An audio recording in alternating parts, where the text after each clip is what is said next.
before Trump's speech. I click over to CNN to find out what they're saying, what they're doing, how they're planning on dealing with it. Jake Tapper is probably their biggest guy now. And he admits that Democrats have no idea how to deal with Donald Trump, and the Democrats, by and large, are demoralized. Number 7.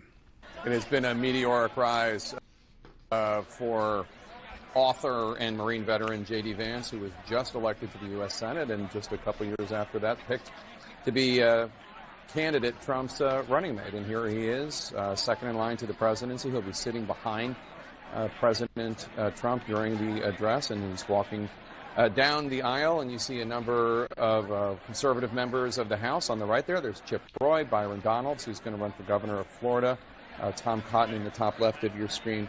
It is, I have to say, you can really sense, John King, you can really sense Republicans with a pep in their step and Democrats rather demoralized. I mean, understandably so, given the fact that Republicans control the House, the Senate, and the White House, not to mention a conservative lean on the U.S. Supreme Court.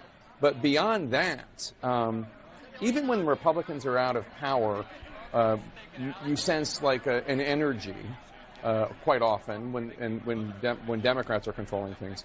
The Democrats, not to be cliche about it, but they are in disarray. They do not know how to be the opposition force.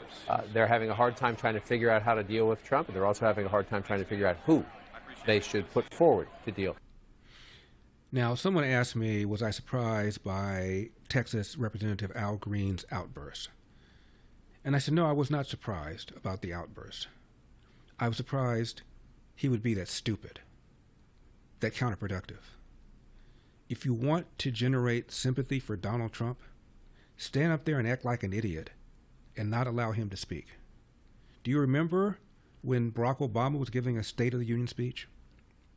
And he was making assertions about Obamacare that at least one Republican did not think was true. He said that not a dime would go towards abortions or something like that. And a Republican named Joe Wilson stood up and said, "You lie." He was roundly criticized. Jimmy Carter, the former president, criticized him, accused him of racism, and went even further and said this is an example of how so many Americans would not accept a black person for president. And Joe Wilson apologized. He didn't do anything like the stunt that Al Green pulled.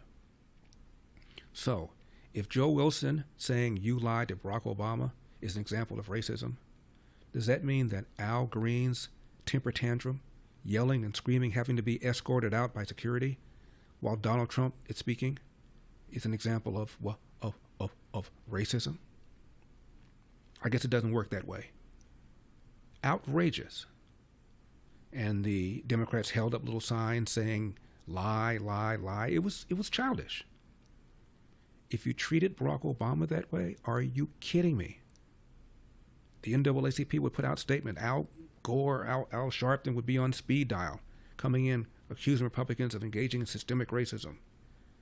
Well, this is perfectly okay. We're going to have that outburst for you in just a second. And then Al Green said the reason he did it was because his constituents don't want Medicare or Medicaid cut.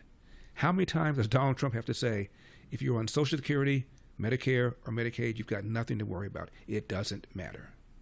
888-971-SAGE, 888-971-7243. Thanks for watching these clips from The Larry Elder Show. If you enjoyed this content, be sure to subscribe to my channel and hit the bell icon so you never miss a moment.